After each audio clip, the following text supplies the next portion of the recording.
Good morning and good afternoon. Uh, Good morning, good afternoon to one and all, based on where you are. And warm welcome to the distinguished families and also the speakers and most importantly, participants spanning from several continents for their enthusiasm participating in large numbers. Today's webinar is jointly organized by World Agriculture Forum and IGBA, International Center for Biosaline Agriculture. As you all aware, salinity is the most important and the most pressing challenge along with the climate change. And globally, a lot of land area is being affected because of the salinity. And the colleagues, speakers is going to give those details, how much area is being affected by salinity, and what are the innovative solutions they can provide to the farming community. Especially excessive salts, either in the soil or in the water, creates a lot of disturbance in the soil dynamics. It affecting the soil quality and also availability of the nutrients to the plants, and ultimately affects the grain yield or the yield, whatever the form, either it is a fodder, it is a fruit or whatever. We are all here to understand what are the various options available to combat this major challenge, because almost 10% of the land area is being affected.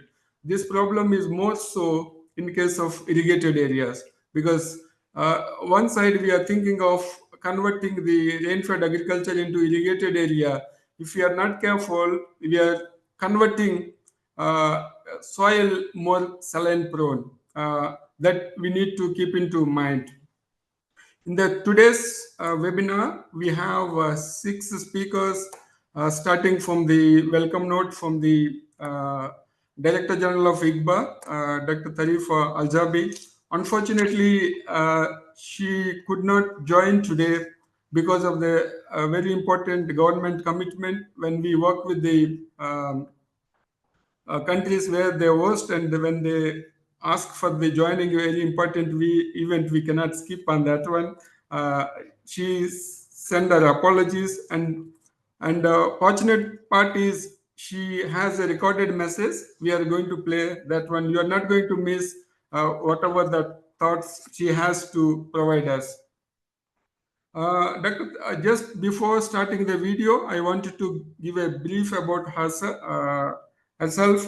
Dr. Tarifa is our Director General. She is taking a lot of research and development initiatives, not only the research and taking those fruits into the farmers' fields, and she is very passionate about the women and youth empowerment. A lot of capacity development activities she takes care of, and then she's even initiating the initiatives like WACA, Women in Agriculture and Climate Change Initiatives. She is a very staunch supporter of the entrepreneurship, because in agriculture, just looking at agriculture as a home-based activity, it may not give very good entrepreneurship. She always proponent of the entrepreneurship, so that farmers get the remunerative prices, and they will get to the markets and then able to export and the local, regional and global markets. With that, I'm requesting our colleague or from the World Agriculture Forum, if you're able to play her recorded video, it will be glad.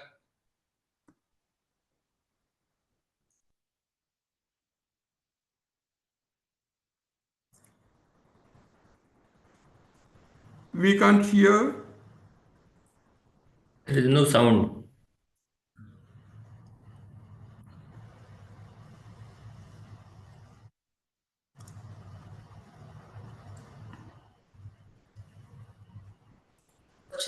In combating saline environments.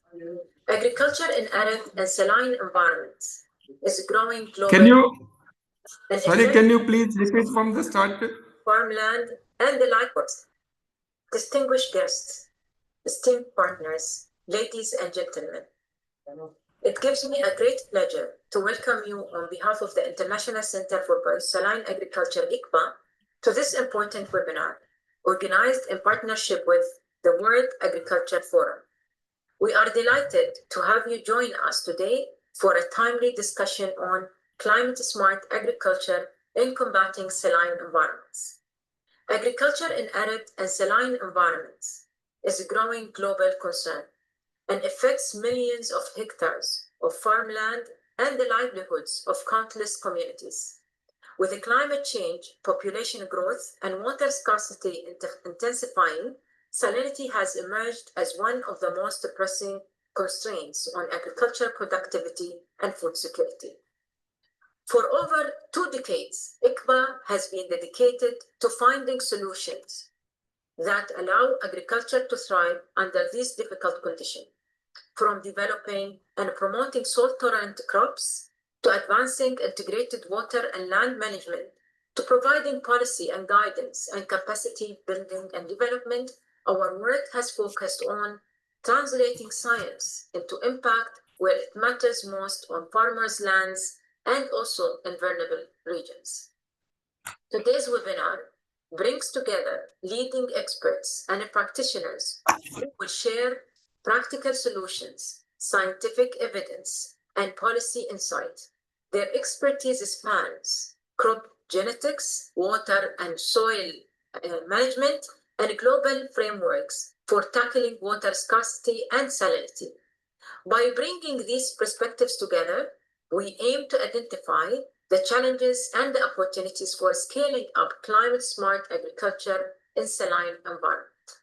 I would like to acknowledge with gratitude our partners at the World Agriculture Forum for their collaboration, our distinguished panelists for sharing their valuable expertise, and all participants joining us today from different regions of the world.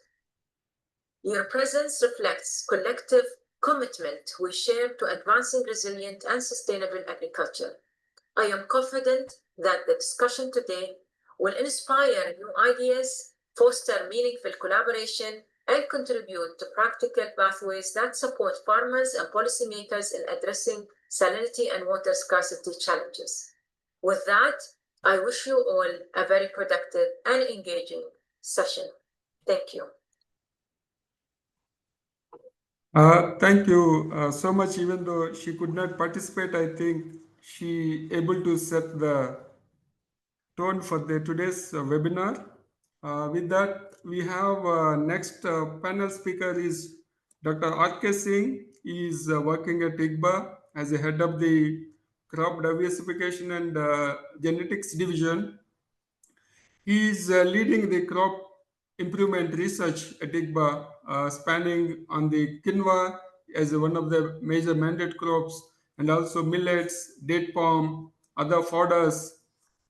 He has more than 40 years of experience working in Asia, also in Africa, and now in this region. Since the beginning, he is working on the saline and stress-prone environments. As a crop breeder, he developed several stress-tolerant varieties and then released them, and most of the farmers are adopting them. Now I'm inviting Dr. R.K. Singh to go ahead with his presentation. Welcome, Dr. R.K. Thank you, Dr. Rao. Let me share my presentation.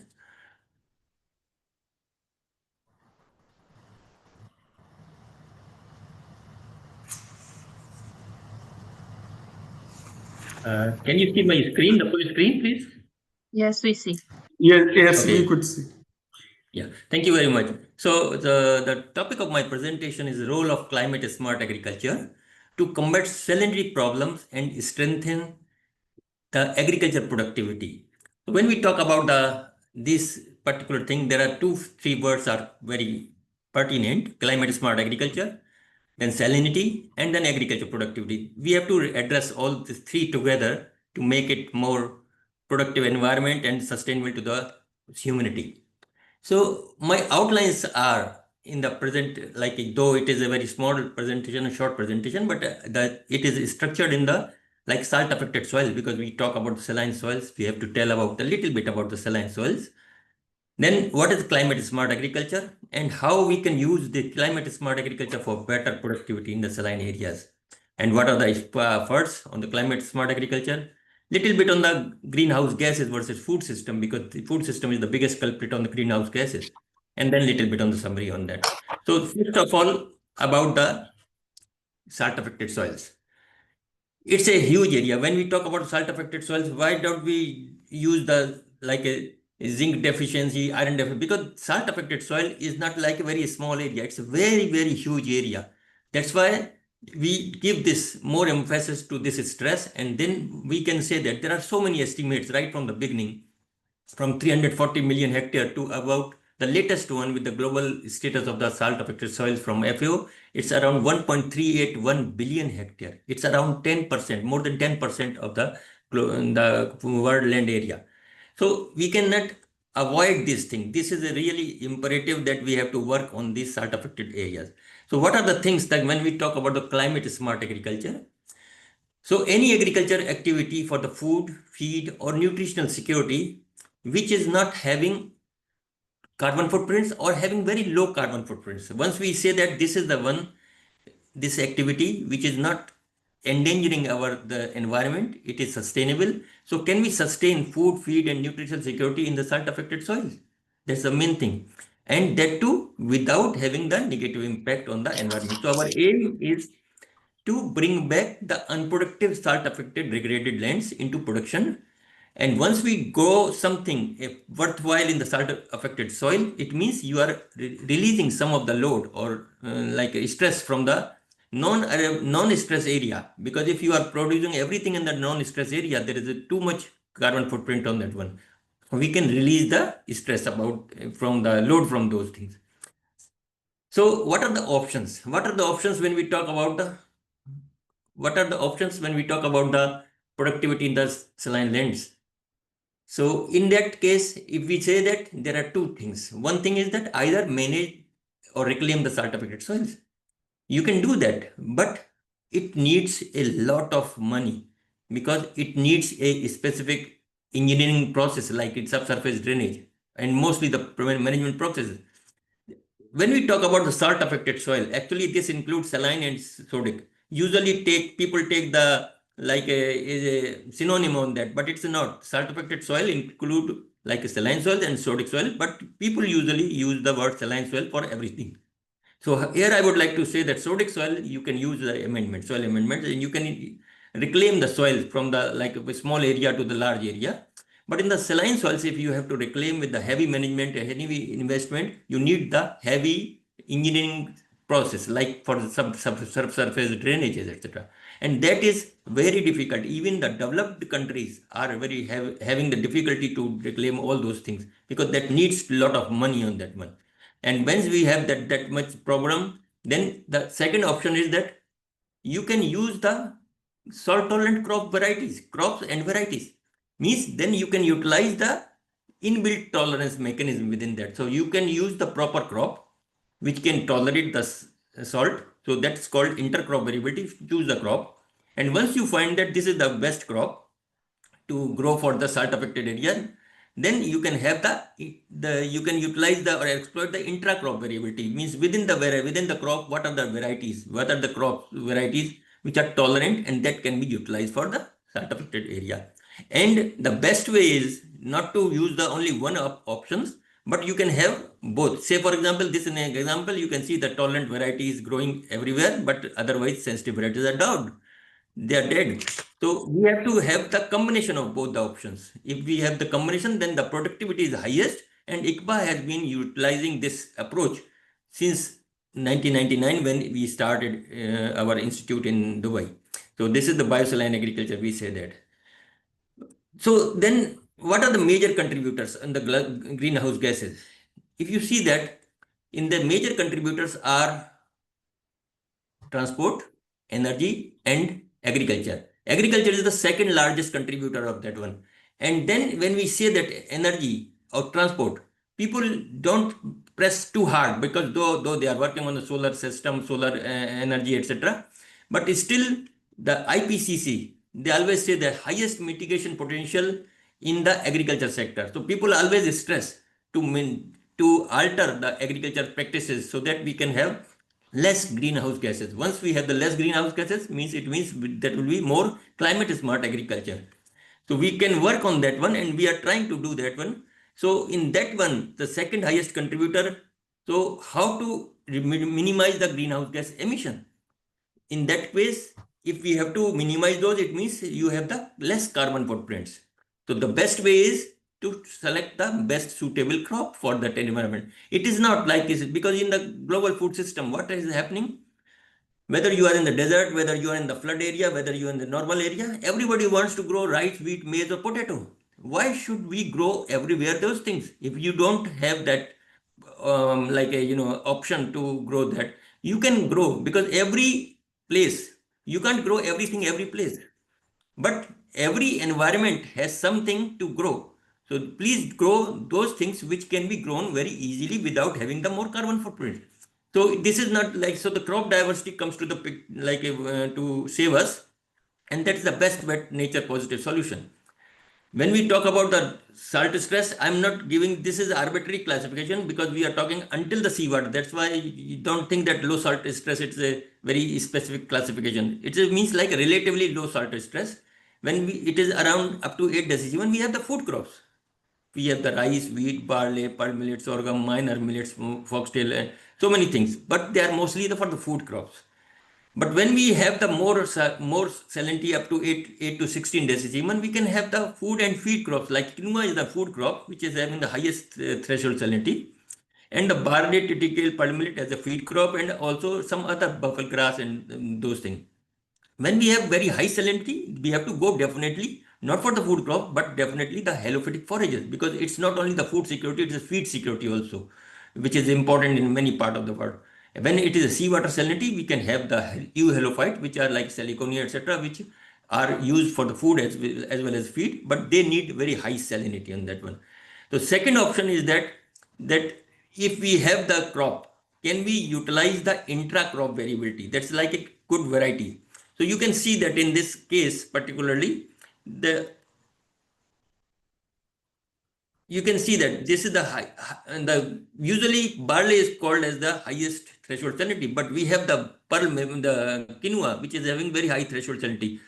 But you can see the range. So it means there are certain varieties which are having very high tolerance. So if you are growing those varieties under the normal condition, you can grow whatever you want. But if it is a high saline condition, you have to go for the very highly saline tolerant variety. It is one example of here. You can see when we are growing up to 20 decibel, this variety is not growing, but this variety is growing. This is, you can say, this is the same setup. This is the enlarged view. So you can choose the variety which you want, and ICVA, we are working on the quinoa, and it's a climate resilient crop, and it has huge intra-crop genetic variability, and that should be exploited. Coming to the food supply chain, this is the food system. As I mentioned, Dr. R.K., kindly conclude. To 1 minute only. So in this one, when we are talking about that, do we need to grow rice, wheat here in the desert? Should we grow that?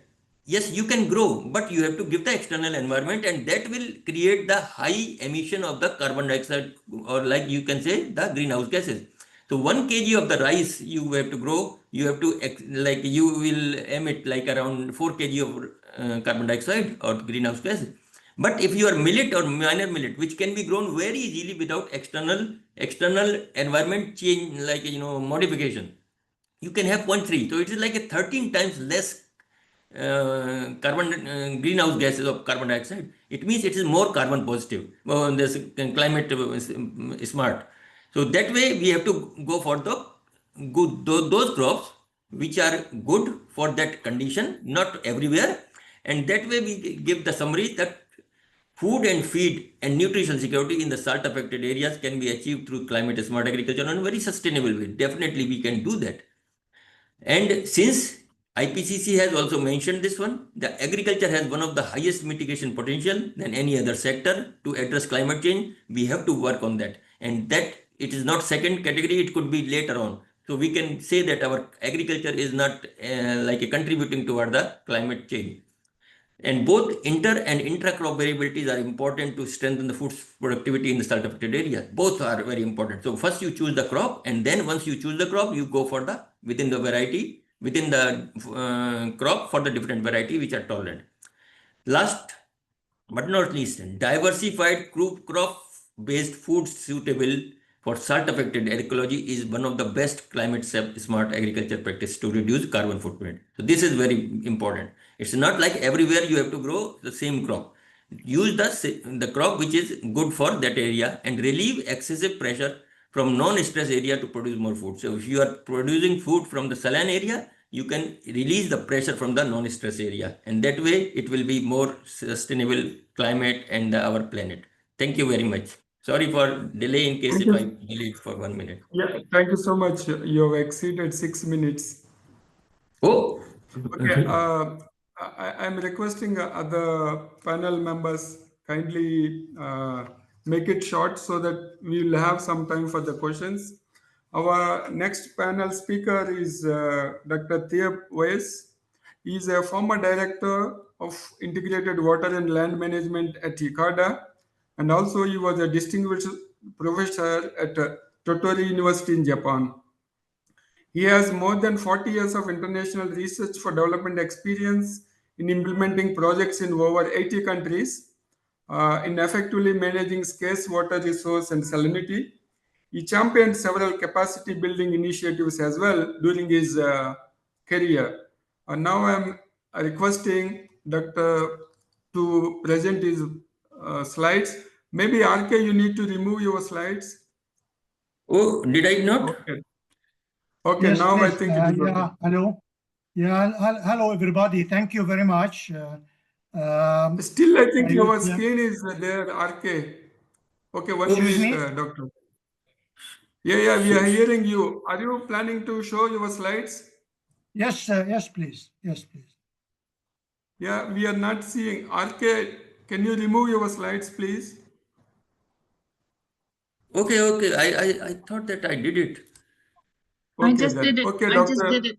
I just did it for him. Okay, So okay. now Dr. Yeah, Oweis okay. will be able to share. Thank you.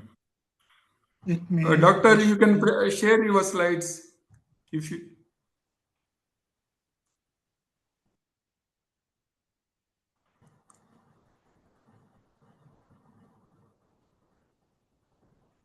can you see it now? Yes, you can put into presentation mode, please.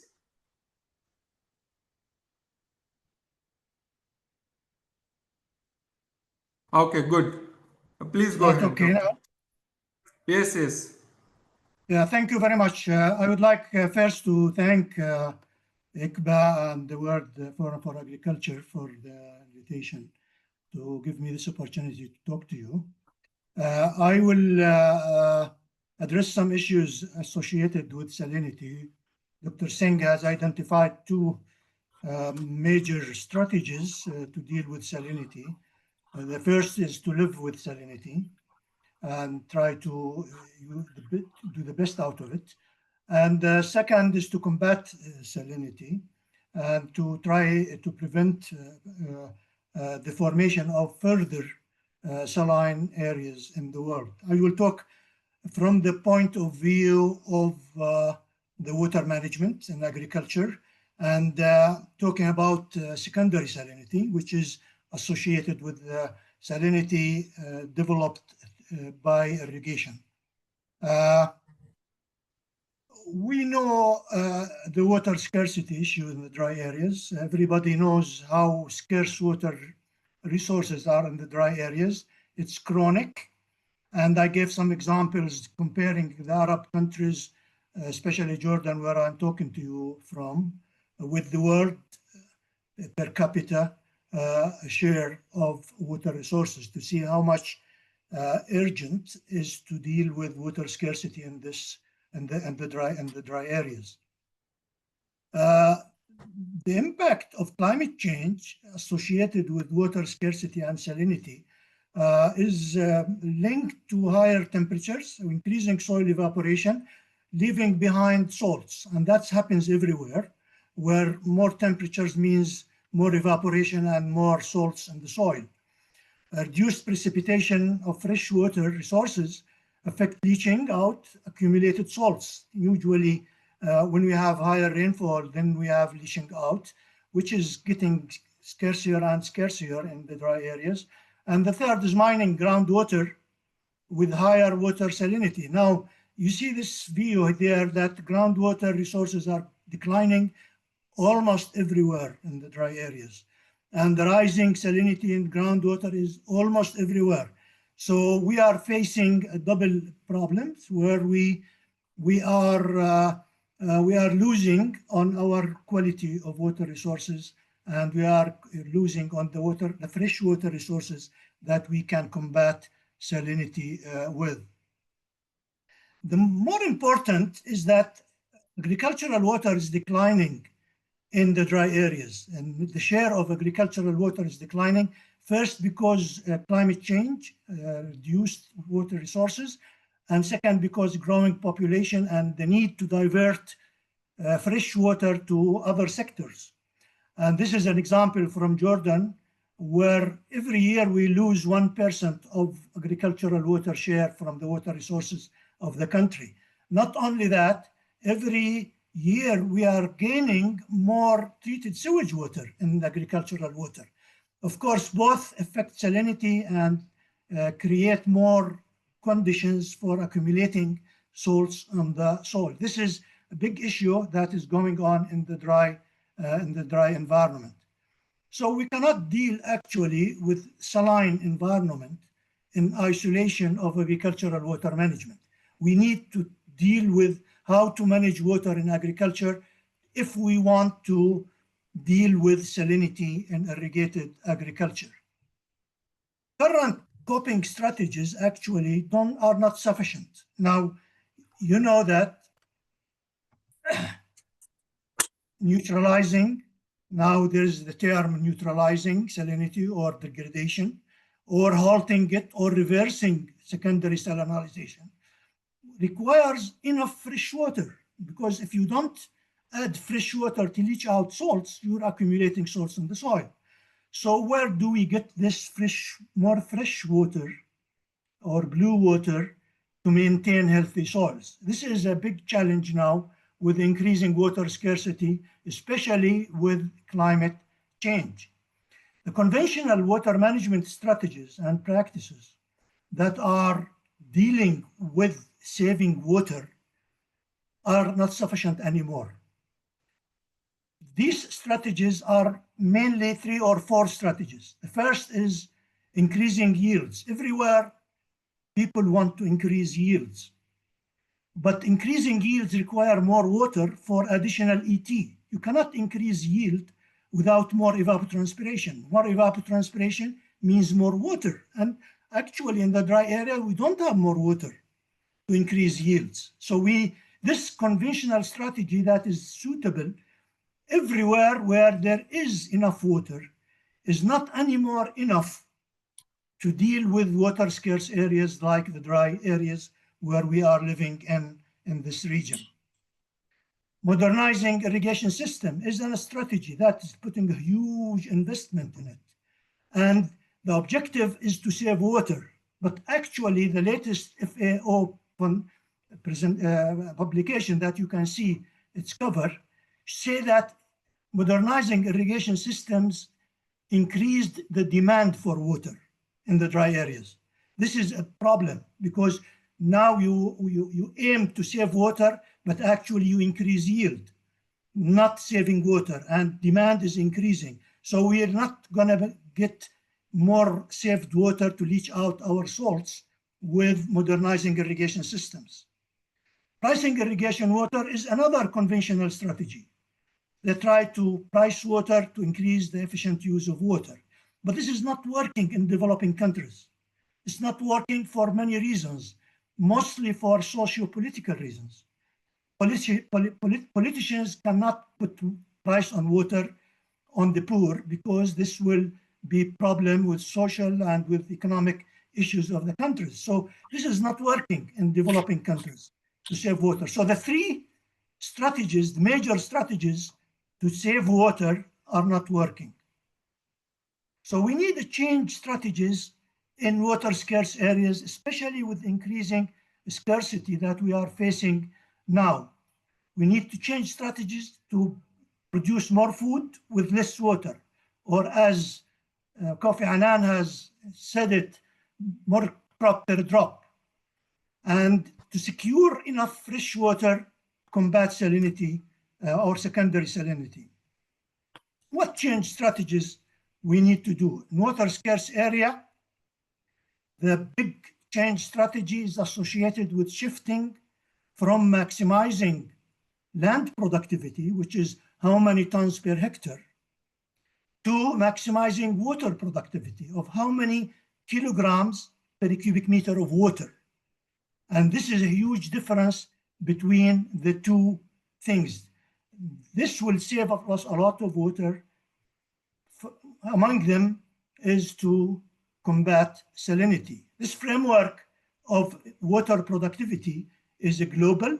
It's not only to increase how many kilograms of product per cubic meter of water, but also how many dollars per cubic meter of water, how much in nutrition per cubic meter of water, environmental return per cubic meter, and combating salinity is by far is an environmental concern. It's environmental return for water and social return per unit of water. So this framework covers all aspects of using water in agriculture and environment and on other aspects. So converting the strategies from increasing yield to increasing water productivity is a major shift that we need to do in water scarce areas. But that requires a lot of policy change.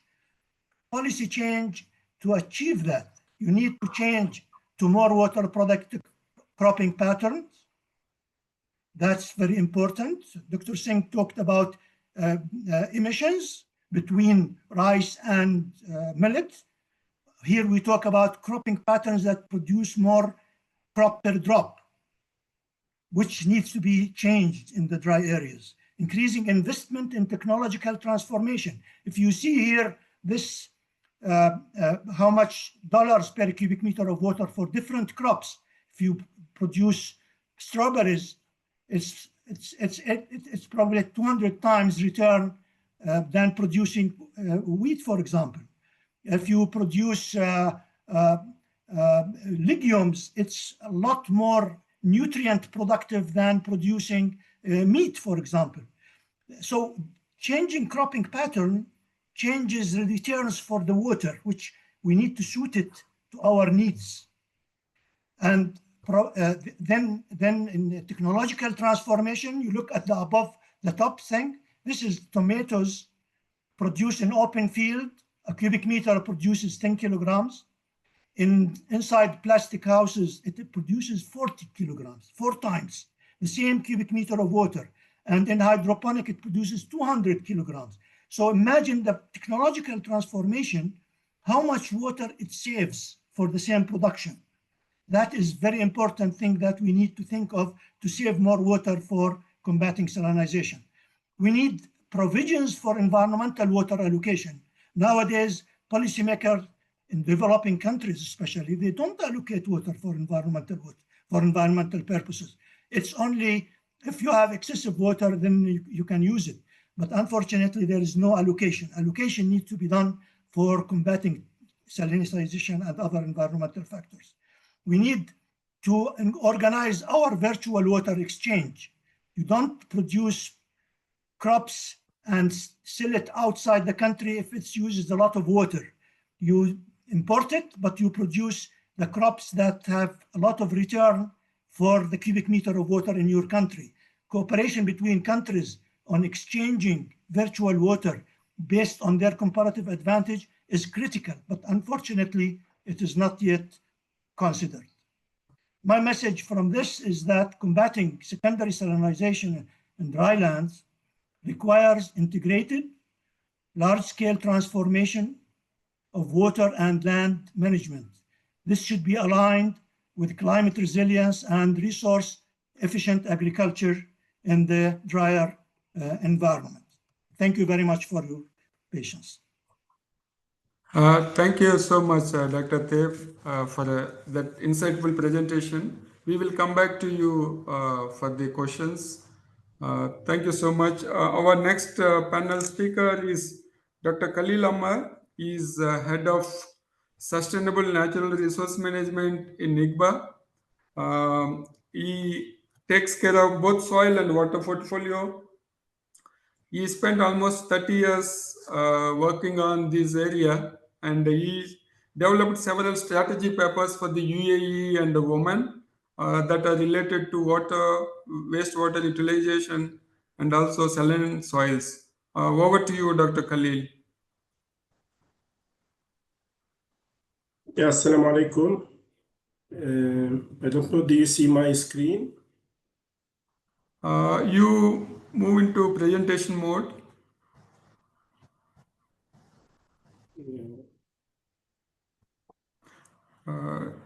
No, it is.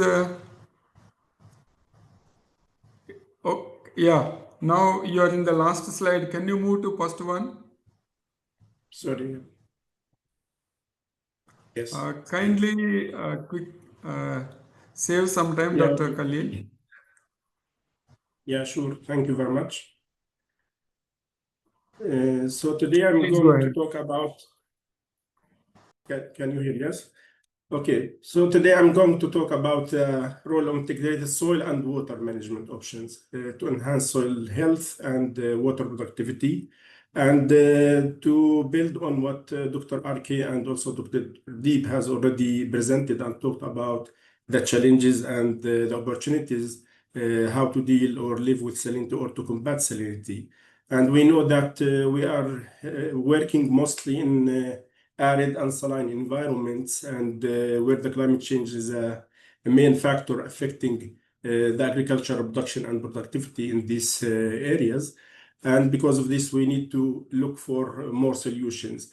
And we know with these extreme events, even with the droughts and the floods, and also with the rising temperature and many effects which affects the agricultural production and accordingly also affects the water resources.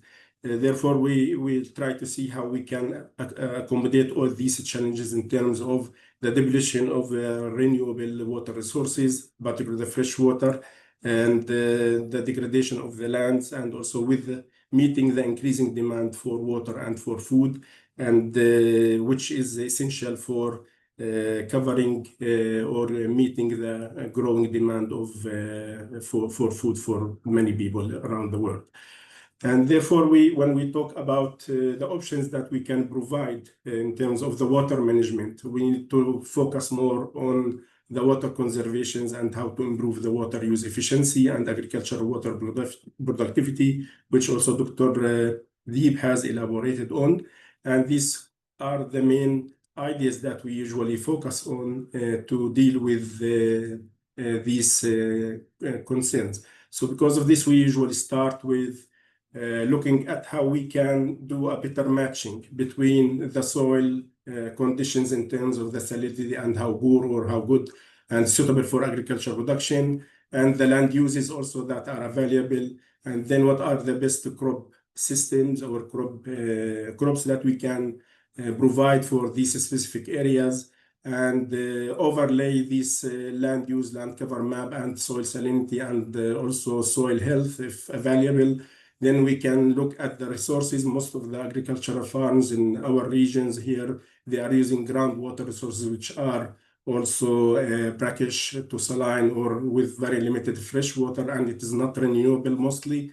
Therefore, we need to look at how we can have a clear groundwater quality zoning for agricultural uses, and then define these agricultural zones. So building all these layers in GIS and using the new innovations in terms of the satellite images and other methods, we can identify as a plan or investment plan what are the best areas that we can grow the crops there, and what are these crops and where we should grow them and when. because of course it's not only the at the time or during one season, but along or during the same season, and the different seasons that we have. Then according to the environmental, according to the evapotranspiration and actual water use, we can decide how much water to deliver at the right time with the right quality in terms of the salinity or other qualities of the water that we are using. That can give us a clear idea about exactly how to use the alternative crops or climate smart agricultural crops that Dr. Arke has highlighted very well. And also to see how we can increase the agricultural productivity. Without having this as a clear plan, whatever we do in terms of the improving the innovations in terms of the agricultural production, in terms of the irrigation systems or whatever methods that we are using, will not give us the right solution unless we have this matching. And we found that this as part of our studies that we did for several countries, that most of the decline in the yield of the crops was due to unmatching of between the suitability of the soil and the suitability of water to grow the right crops, and then how to create this market and the value chain for these crops that can help the farmers to sustain their agricultural production. So these are essentials that we need to focus on and build on it, like investment maps that you can see where you can grow each type of these crops, and according to the availability of the resources, so you will not deplete it more, and then how to sustain it for longer generation as on the long run, and then how to improve this agricultural production.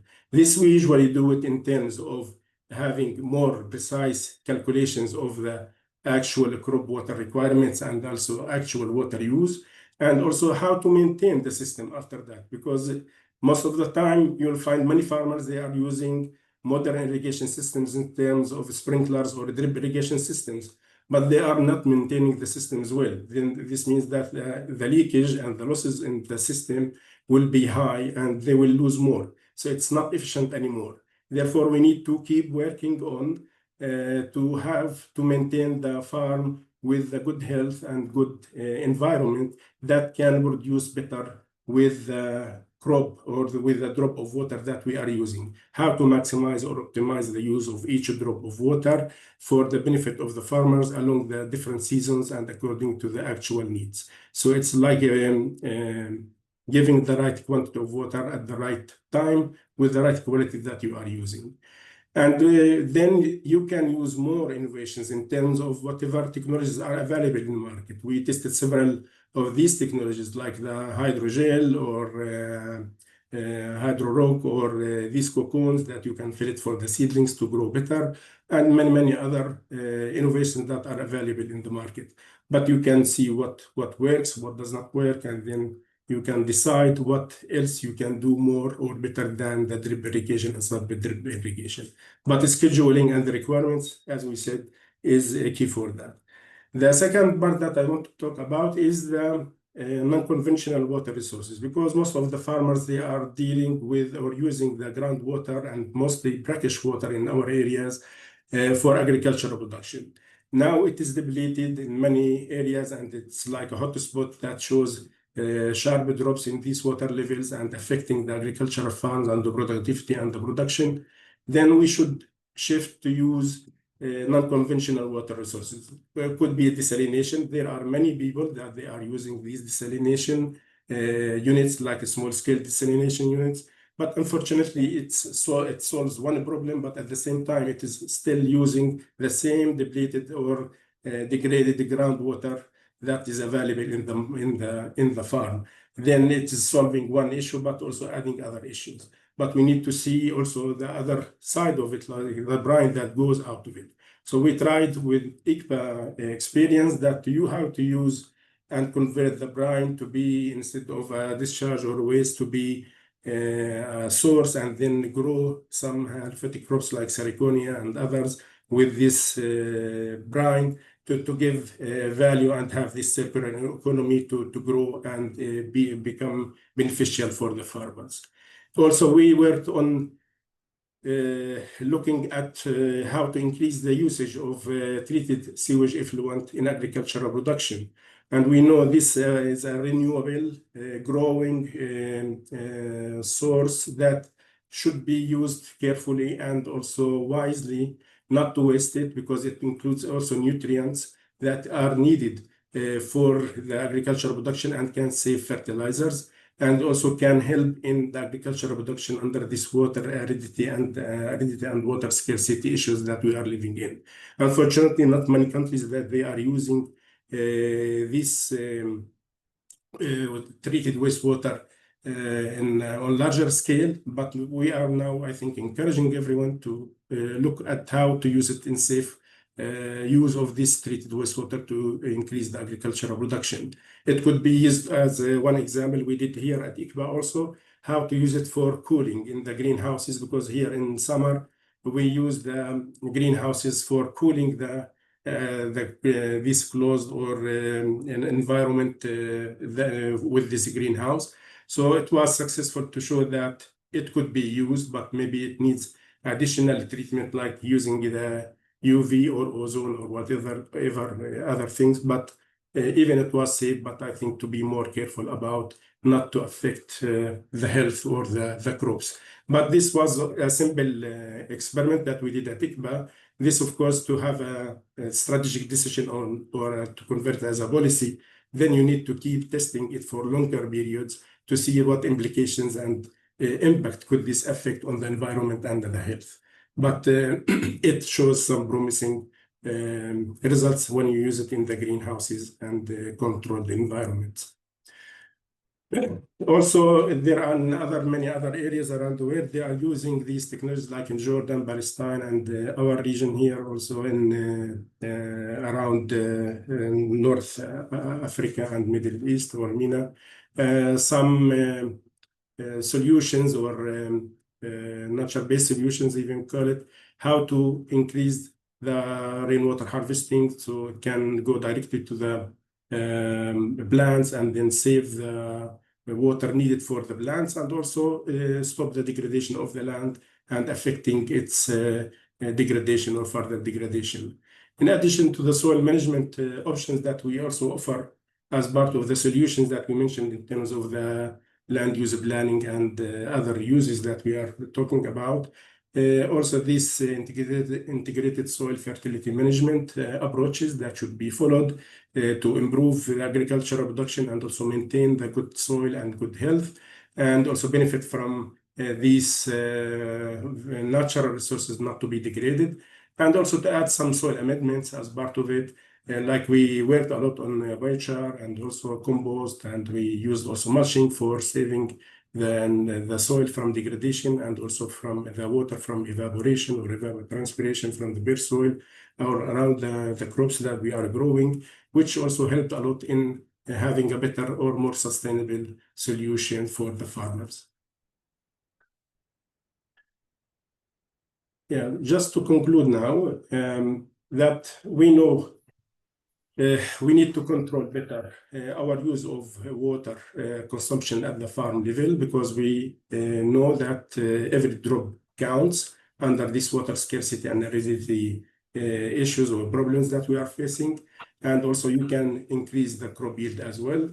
And non-conventional water resources like desalination or treated wastewater or brine or many others that you can list it are still important, and it is a must to be used, because due to the limited renewable fresh water resources and other resources that are available. And also we need to focus more on natural-based solutions where possible, because it's the way maybe to go forward to have an environmentally friendly options that we can provide for the farmers and also the communities. And it could be also possible for scaling out these successful solutions. So this is all what I wanted to talk about today. Yeah, thank you very much. Thank you, Dr. Khalil. Our last panelist is Mr. J.N. Boroto. He is a senior land and water officer and the team leader of the WASAG framework at FAO. He brings together member countries and partners for collaborative solutions to turn water scarcity challenges into opportunities for resilient agri-food systems. He's basically a water engineer by training, but he has more than 30 years of professional experience on the ground, working with various national programs in efficient water resources management. Welcome, Dr. Ian Boroto. Thank you very much. And I would like to thank the organizers of this webinar on climate smart agriculture in combating saline environments, the World Agriculture Forum and 𝐂𝐥𝐢𝐦𝐚𝐭. 𝐂𝐥𝐢𝐬, we collaborate together for many, many years. And I think the planning of this presentation was well done, in the sense that the previous speakers have mentioned the issues, the problem related to saline agriculture, and the solutions. And what I'm going to speak about now is the frameworks that allow us to collaborate to make sure that we maximize the benefits of science for society. I'm going to share my screen. I hope you can see it. So Yes. You can see it, yeah. Yes, we are seeing it. Please go ahead. Yeah.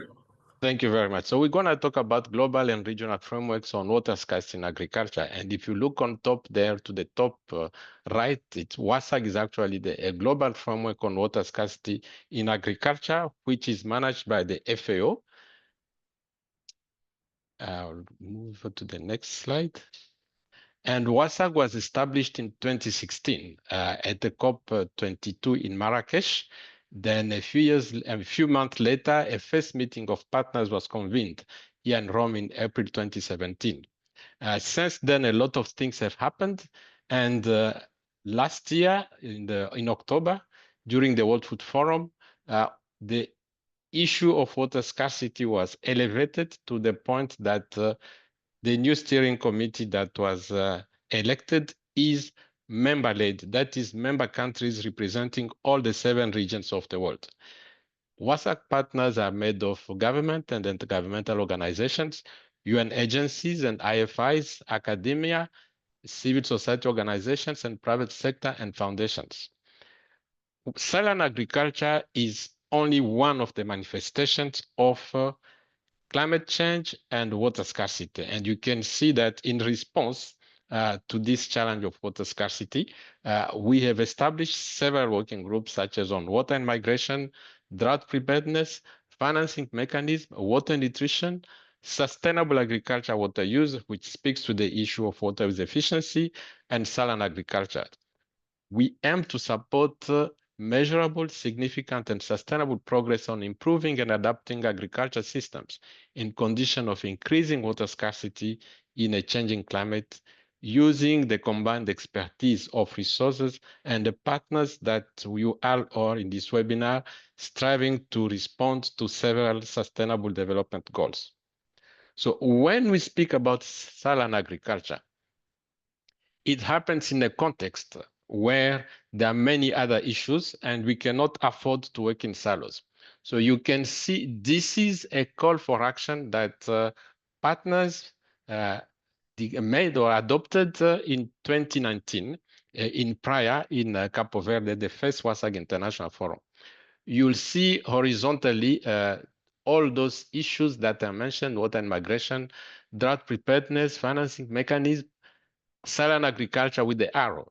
You can see that saline agriculture, like many other issues, speak to several actions, like mobilizing greater political support, promoting national ownership and leadership, stepping up collaborative actions, adopting international and cross-sectoral collaboration, multidisciplinary approaches, using innovative financing mechanisms, developing the knowledge base for viable innovative business models, promoting farmer-led irrigation.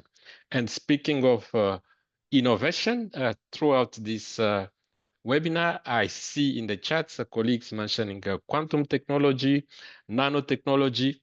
All those are supposed to be brought, not in isolation, but put in a context where we can collaborate to find the required solutions and reach the beneficiaries.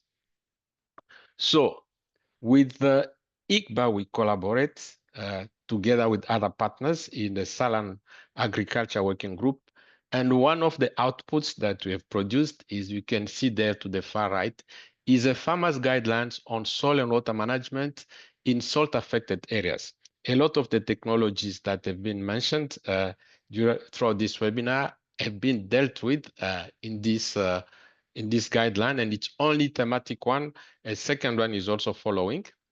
And what we do is that it's not enough for us as partners from all over the world to work in silos. Once we've produced such knowledge products, we engage with policymakers as well as technicians at field and laboratory level. You can see here, this is in Uzbekistan. Having developed these guidelines, we took them to the Ministry of Agriculture. We took them to the field to ensure that they can relate to them and that they can adopt them. The same is happening in the Netherlands on their own. The Netherlands are testing them also in Argentina. And we also took them to Capo Verde to ensure that we can respond to these needs. Then, one of the key areas that we have to do is advocacy at highest level. So the publication that you see there to the right is a call for action. And you can see among the organizations that contributed to this call for action, at the bottom is the Asian Development Bank. You see the Ministry of Agriculture of the Netherlands, the Global Salt Partnership, specifically the International Network on Salt Affected Areas, and research institutions in the Netherlands. And you can see that we have done this through several actions at the different COPs since 2020. Since 2020, we participate systematically in all the COPs to promote and position saline agriculture to ensure that it's accepted, it's known, and it's mainstreamed into future actions to cope with water scarcity in agriculture. And my last or second last slide is that we discontinued engagement at field, country and regional levels. We are accelerating the advocacy effort because we need to have a bigger impact. So we are promoting the International Year of Saline Agriculture. We, together with other partners, ICBA is involved. We hope to generate a global movement with multiple dimensions at policy, strategy, research and knowledge products level, for greater impact at field level for communities affected by saline agriculture under increasing climate change. And I like to say that this work is coordinated by the Saline Agriculture Working Group of WASAG, and acknowledge one colleague who left ICBA, Sisi, Angelica Dionisa Lira. She led this working group, developed the vision that you are reading, the mission, and the core values. And I'll stop here and invite all of you participants to join this movement, and you can simply go to our website there or write to us to our email address, and we'll be happy to engage with you. Thank you very much. Thank you so much, Dr. Ian Boroto. I'm seeing some hands. Kindly quick ones, Daman Walia, but it should be very short question if you have something to ask. Any specific panelist?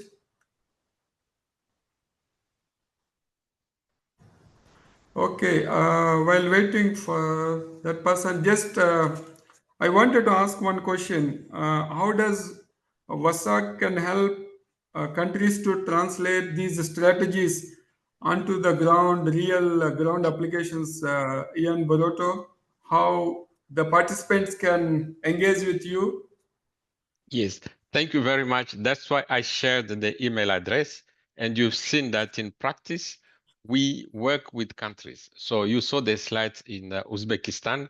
I didn't show the slides in Capo Verde. We are working with communities in Malawi, specifically, to promote indigenous drought-resilient crops. So whatever we produce, we have to make sure that it's accepted by the communities.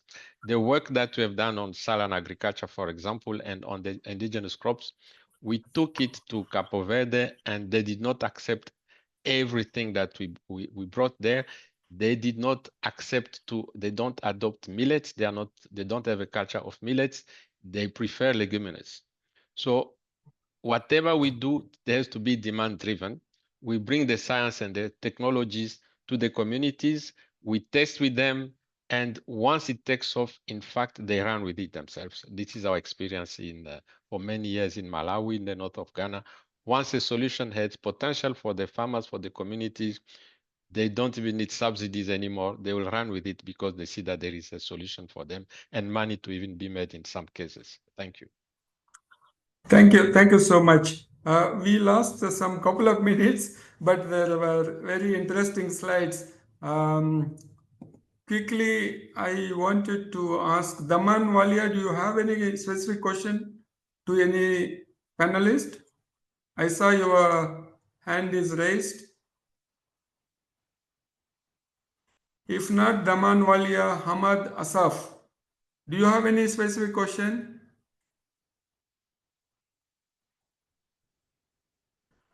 I don't think the non-panelists in the audience can unmute themselves and speak. That's the setting. So that's why I've instructed everybody to just write their questions in the chat. Okay, then. Okay, thank you so much, Ramona, to remind me on that.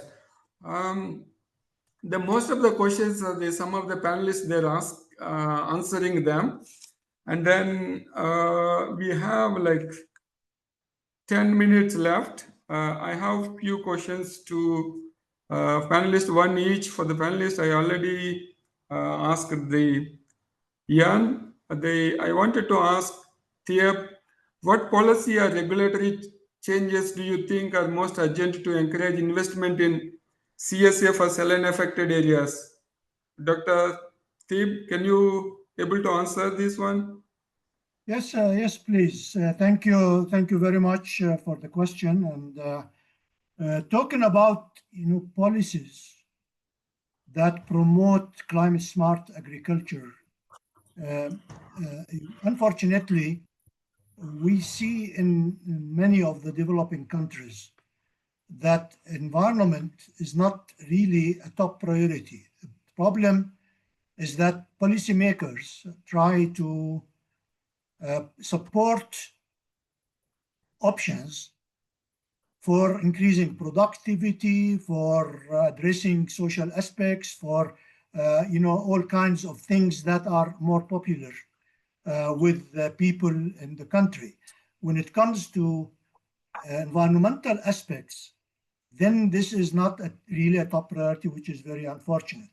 Even the role of policies is to put incentives to do the thing that is intended. And here, policymakers provide subsidies, for example, and provide support. The problem is that those subsidies and support are either not addressing environmental aspects, or they are actually harmful for environment. I give you an example. For example, in many countries where government supports feed for animals that cause multiplication of animals which overgraze the rangelands and destroy the whole ecosystem. We see the subsidies of water. We give free water, and then the free water is used and misused. When it's misused, we lose a lot of water. Now, of course, farmers and the poor require support and subsidies, but the issue is that those subsidies should address things that are not wasteful, that farmers cannot waste. For example, in terms of climate smart agriculture, subsidies could be directed from water to technologies. We have areas where technologies can save for 75% of the water, but investment is not enough. Why? Because farmers cannot support it. At the same time, government give farmers free water. can we really redirect subsidies and support to technology transformation, to issues associated with social aspects that farmers cannot waste?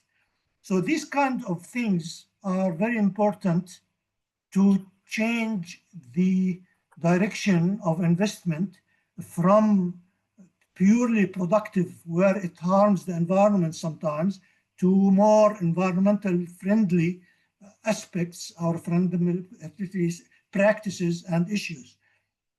Governments and policymakers in the governments should feel the urgency of using water more smartly. And climate smart agriculture addresses that, and they should feel that in the long term, this should change, and policies are needed to change that by supporting this investment in each of the water scarce countries. Thank you. Thank you so much. I have a question to Dr. Ake. Dr. Ake, kindly answer in 1 minute if possible. Can we really breed saline-tolerant crop varieties? And is it possible to breed them without any trade-off? Yeah, actually, there are many salt-tolerant varieties in different crops, so it is very reality. When you talk about a trade-off, I think you are talking about something like an yield penalty because of something like that. So in that case, I can say that when we were talking about 90s and 2000, there were varieties which were salt-tolerant and at the cost of the yield penalty. But now there are varieties, most of the varieties, they are having the silent gene and they don't have the yield penalty, and they are very highly tolerant, and they are under the normal condition also, there is no yield penalty. So even the normal condition, people can grow, and if there is salinity or sodicity, they remain same, and they tolerate the stress and behave better than any non-stress tolerant crop. Thank you so much. The quick one to Dr. Khalil, and after that, maybe 1 or 2 questions, we will take it from the chart. How do we balance investments in large-scale solutions like desalination with local low-cost practices that farmers can adopt quickly? Dr. Khalil, quick answer, please. We are losing time. Yeah, thank you very much for this. When we talk about desalination, of course, when we talk about large-scale investments, it's on the larger national communities and also for urban uses, and it's mostly in the coastal areas that we are investing there. But when we try to see how to use this desalinated water, for example, for agricultural production or with the farmers, then the question of transferring the water from the coastal areas to the farm, which mostly, or most of it sometimes in inland, then the cost of desalination will be increasing. But for the small scale irrigation, for the small desalination units that the farmers are using, usually also, as I said in my presentation, it is like solving one issue when you use the groundwater resources, which could be cheaper.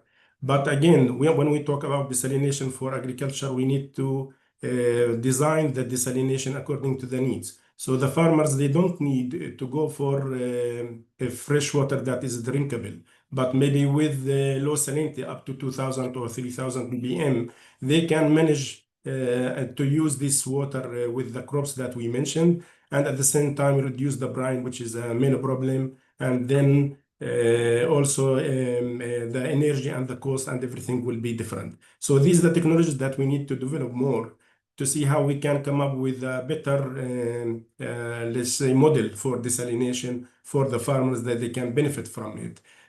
Because these implications that I mentioned, it could affect the availability of this desalinated water for agriculture. We know that most of the countries now, they are going for the direction of using desalinated water for agriculture production, but I think they should be more careful about the technologies that they should use and also the scales, how to benefit from the economy of scale and then benefit from also the infrastructure and the investments there. So you can go for this small scale for the short term, but for the longer term, I think the desalination or big units could be more sustainable for the agricultural production on the long run. Yeah, thank you. Okay, thank you so much. Ramona, are there anyone asking the questions from the Agriculture Forum? Did they collect some questions? I think so. I need to pick. Sure. I Sorry? see one that has kind of come up in different ways in the chat that maybe some of the panelists can address. Some are very technical, but there is one around adoption. So if something has been tested, developed, implemented in one region, in one country, why is it adopted elsewhere? And related to that, adoption by the farmers themselves, right? How do we reach the farmers with this new technology, new approach, new research, new varieties, new water management techniques? So I don't know if any of the panelists, I saw that in 2 or 3 different questions kind of got addressed this. So maybe some of the panelists can address that. Anyone, Dr. Ake? Quick answer. Yeah, actually, I'm already answering some of the panel questions. So the questions in the chat. I've already. But about this, there is not like a quick fix solution that we have to do that. But it is like if it has to go to the farmer, this has to go to the farmer through some channel. And in the different countries, there are different modes. And I am working, say, for example, in Sub-Saharan Africa. We are just taking our own varieties over there. And then we are trying in the farmer's field, particularly first with the training centers or the national partners. And the national partners, whichever suits best, we go to the farmers. Actually, we go for the farmer field schools also. And that way we expand that. So it is like a case by case basis. We cannot generalize one case to all the farmers or all the countries, etc. It depends upon the that's called dissemination system. So if the seed system is very robust, it is very quick. If seed system is not robust, then there is a problem in that one. Thank you so much, Dr. Ake.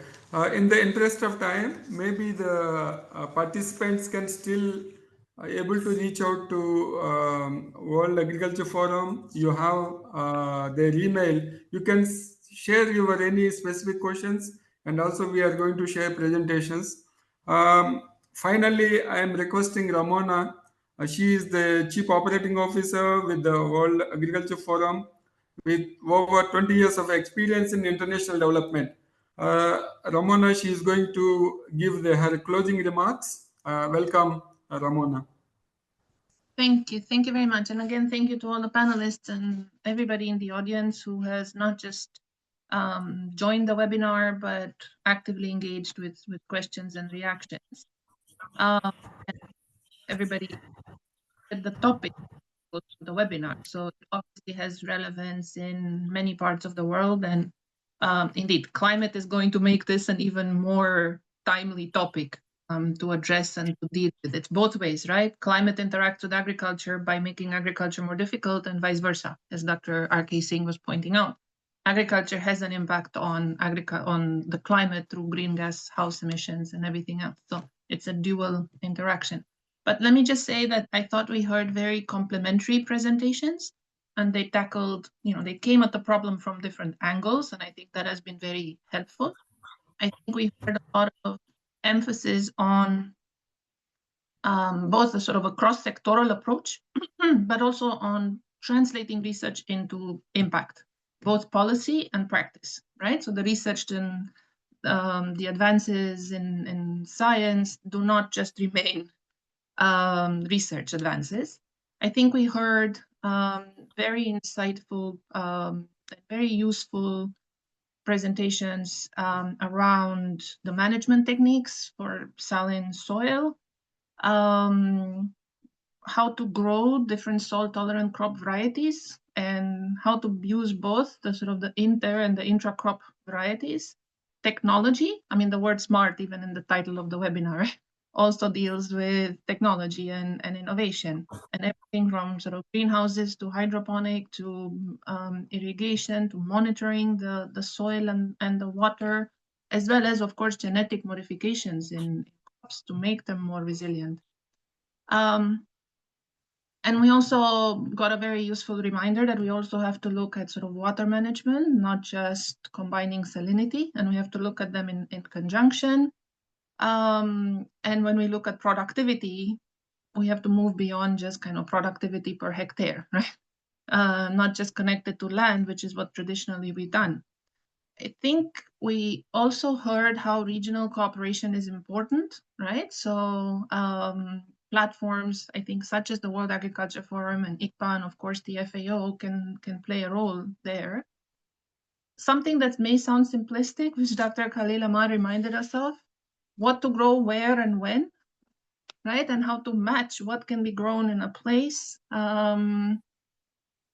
with the local conditions now, which may be even different than 20, 30 years ago, and they keep evolving.